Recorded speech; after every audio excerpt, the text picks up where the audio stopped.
Hello, friends. Today, we're going to dive deep into a book that has transformed how millions of people around the world think about money. That book is The Psychology of Money by Morgan Housel. This book isn't about what to buy or which stock to pick. It's about how we think about money. Housel argues that financial success has less to do with how smart you are and more to do with how you behave. It's a soft skill, where how you act is more important than what you know. So, let's begin this fascinating journey and understand the psychological secrets of money that can help us get wealthy and, more importantly, stay wealthy. The first and most profound lesson of the book is this: no one's crazy. We often judge the financial decisions of others. We might think someone is taking too much risk or being far too conservative. But Housel reminds us that everyone's financial decisions are shaped by their own unique life experiences. A person who lived through the Great Depression will have a completely different view on money than someone who grew up in a prosperous tech boom. Risk means something different to a poor farmer than it does to a city stockbroker. No one is crazy, we are all just making decisions based on our own experiences. So, when we judge others, or even ourselves, we must remember that our financial reality is tied to our personal history. Next comes a critically important topic: luck and risk. We love to attribute our successes to our hard work and intelligence, and our failures to bad luck. But the truth is, luck and risk are two sides of the same coin. Housel uses the example of Bill Gates. Gates was undoubtedly brilliant, but he was also incredibly lucky. He attended one of the only high schools in the world at that time which had a computer. It was a 1 in a million chance. On the other hand, Gates had a school friend, Kent Evans, who was just as smart and ambitious. Gates himself admits Kent was brilliant. But Kent died in a mountaineering accident before he ever got a chance to show the world his talents. This is the cruel face of risk. Every great success has an element of luck, and every failure has an element of risk. Acknowledging this makes us humble and helps us understand that the world isn't as fair as we think.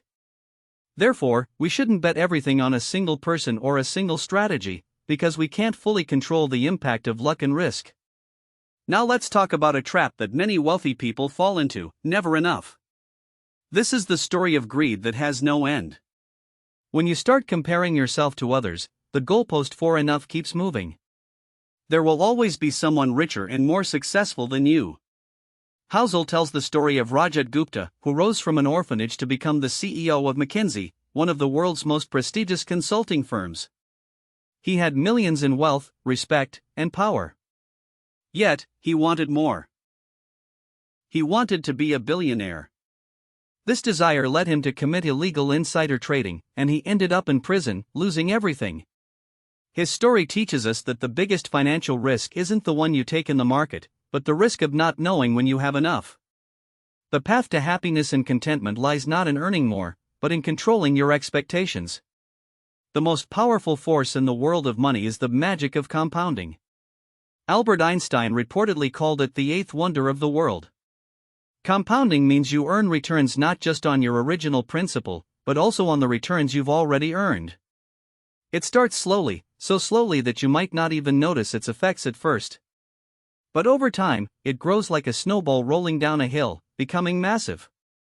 Warren Buffett is the greatest example of this. Of his $84.5 billion net worth, $84.2 billion came after his 50th birthday. His secret wasn't earning the highest returns. It was that he was a consistently good investor for the longest period of time. He started investing at age 10 and is still at it in his 90s. The real secret to building wealth isn't just about high returns, it's about being consistent for a long, long time to let compounding work its magic. It's also crucial to understand the difference between getting wealthy versus staying wealthy. These are two completely different skills. Getting wealthy requires taking risks, being optimistic, and putting yourself out there. But to stay wealthy, you need to do the opposite. You need humility and a degree of fear that what you've earned can be taken away just as quickly. The most important rule for staying wealthy is survival. That means avoiding any single mistake that could wipe you out of the game.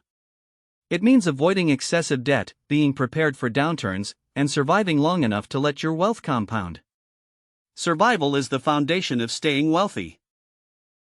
Now for an idea that challenges our thinking: tails, you win. This means that over the long run, the vast majority of outcomes are driven by a few rare, outlier events, also known as tails. In the world of investing, most of your portfolio's gains will come from just a handful of your investments. You can be wrong most of the time, many of your investments can fail, but if a few of your investments perform exceptionally well, they will more than make up for all your mistakes. A company like Amazon delivered thousands of times its initial value to early investors. In its early days, Disney produced over 400 cartoons, but its success was built on the foundation of just a few hits like Snow White. The lesson is not to panic over small failures. What matters is that you stay in the game long enough to be there when a big opportunity comes along. The next principle is a profound commentary on our culture of showing off. Wealth is what you don't see. When we see someone driving an expensive car or living in a big house, we assume they are wealthy. But that's just being rich, not wealthy. Being rich is your current income, which is visible. But true wealth is the money you haven't spent. It's the money in banks, in stocks and bonds, that gives you freedom, options, and security in the future. This wealth is invisible. When we see an expensive car, we don't think, wow, that person is so cool. We think, wow, if I had that car, people would think I'm cool. This is called the man in the car paradox. People are impressed by your stuff, not by you. The real goal of wealth isn't to show others you have money, but to buy yourself freedom. So what is the most reliable way to build wealth? Housel says, save money. It sounds simple and boring, but it is incredibly powerful. You don't always have control over how much you earn. The returns on your investments are also determined by the market. But the portion of your income that you save is entirely within your control. Your savings rate is the gap between your ego and your income. Keeping your lifestyle below your means is the surest path to building wealth. Savings protect you from future uncertainties, give you options, and grant you control over your life. Without savings, you will forever be a slave to money. In the financial world, people often talk about being rational. But Housel suggests a better alternative: reasonable rational. What does this mean? An investment strategy that looks the most rational or optimal on paper might not be emotionally sustainable for you. For example, it might be mathematically rational to invest 100% in equities for the best long-term returns. But when the market drops by 30%, can you handle that fear? Or will you panic and sell everything? A reasonable strategy is one that you can stick with through good times and bad. It's one that lets you sleep peacefully at night. So, choose a strategy that works for you personally, not just one that looks best on a spreadsheet. This brings us to the next principle: room for error. The future is unpredictable. History can be a guide, but it never repeats itself exactly. The biggest economic and social changes always come from unexpected events like world wars, the 9/11 attacks, or the COVID-19 pandemic. No model or forecast can predict these. Therefore, you must always have a margin of safety or room for error in your financial plan.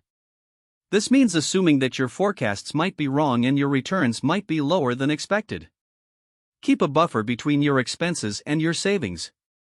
This buffer protects you from the shocks that life throws at you and prevents you from making bad decisions in a panic.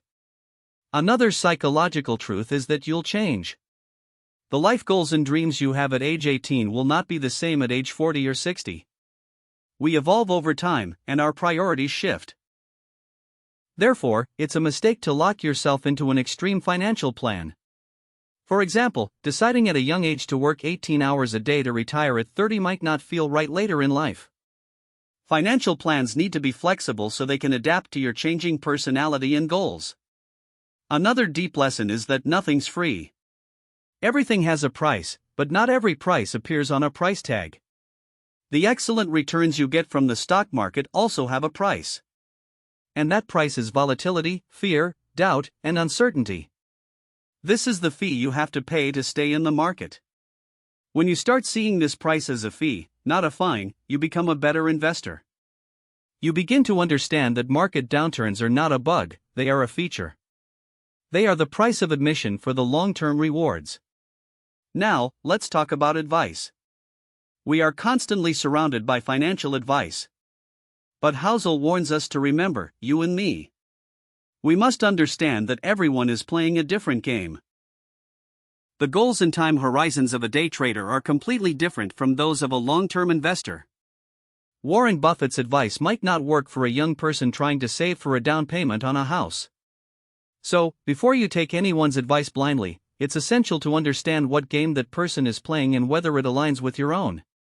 Finally, Housel discusses the seduction of pessimism.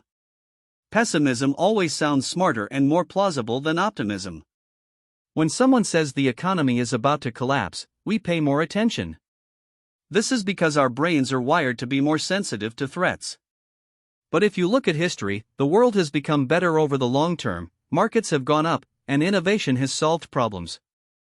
Pessimism may dominate the daily news cycle, but optimism is what writes the long-term story.